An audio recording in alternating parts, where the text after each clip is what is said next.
Former Bronx assistant DA, now on the defense side. All right, let's just start with the law here.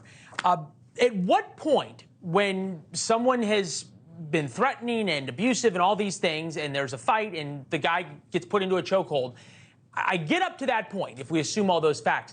But this video goes on for 15 minutes. There's something about that feels different. First of all, it's nice to be with you, Leland. Yeah. So in terms of self-defense, there's really one question that prosecutors ask themselves, and because they have to ask themselves, is it reasonable, and will it be reasonable to a jury? Now, we have a video of the choking, but we don't know what happened before the choking. As far as I know, there's no video of that. So that's going to help a lot. And if there's no video, then you're going to have the homicide detectives interviewing witnesses, taking their statements, and that's what's going to be presented to the DA. And the DA may take the case to the grand jury. In terms of what the individual did on the ground, we don't know if the guy struggled for 15 minutes, if he's trying to fight them for 15 minutes. Every self-defense claim is very, very fact-specific. And in the end, right, this might go to a jury that's lived in New York City and been there with everything that's happened on the subway. And if you spend any time in the city, you realize just sort of how crazed and wild things have become in the subway. We've shown the video as well. Where's the burden of proof? Is it the burden of proof on the Marine to say, I'm being reasonable, or the burden of proof on the prosecutors to prove he was not being reasonable? Self-defense is what's called a justification under our system, and the DA has to disprove it. So that he doesn't have a burden in this case. But there's an overriding burden in that juries must believe that you acted reasonable. For example, if somebody punches me in the face and I shoot him, most juries wouldn't think that's reasonable. So it's very specific to the acts of this individual. What my suspicion is that the person who was killed, unfortunately, probably got on the train living in Manhattan. I'm on the subways all the time. I see a lot of mentally ill people on the subway who act in an erratic manner.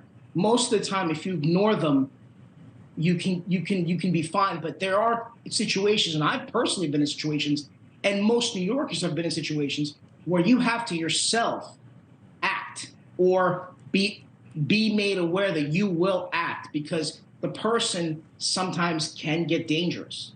Yeah, and all those people would be on the jury. It's hard to find anybody in New York who doesn't ride the subway and obviously hasn't seen all the videos and experienced the videos, as you pointed out. It's interesting, the political sort of breakdown here, because this isn't really as much of a crime story, right, as it a cultural story. And you've got Mayor Adams and others who are taking, I don't want to say the side of the Marine here, but certainly giving him the benefit of the doubt. Then you've got somebody like the governor who's already judging the situation. Take a listen to Governor Hochul.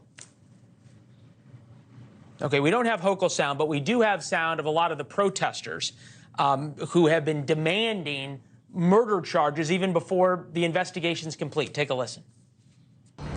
The mayor's responsible because he criminalized homelessness. What message is New York City sending to the rest of the world? It's okay to choke and kill unruly black people? People watched while a homeless man was killed. What we're seeing from our elected leaders is just continually throw police at the issue, and that's what's going to lead to people deputizing themselves. Yeah, Kathy Hochul had some other things to say. She said it seems sort of unreasonable. She used those words. I'm wondering, just from a cultural standpoint in New York City, does this become a watershed moment? Well, we've been here before with Bernie Goetz, right? So these are all people that have never stood before a jury. They've never had to prosecute a case. I don't really know politics. I do know the law. And in order to prosecute this person, if there's a crime, you have to have the evidence. It does not appear that is the case. Show me the evidence, show me the facts, because that's how you stand in front of a jury.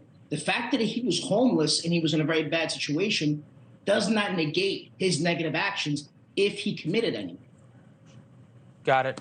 All right. Well, I think we're going to need to call on your expertise either way, because eventually we're going to get Alvin Bragg's decision here. As you said, it might go to a grand jury, might not, and we go from there. Good to see you, sir. Thank you, Counselor. Thank you again, Leland. Thank you. Thanks for watching. Go to newsnationnow.com to find News Nation on your television provider.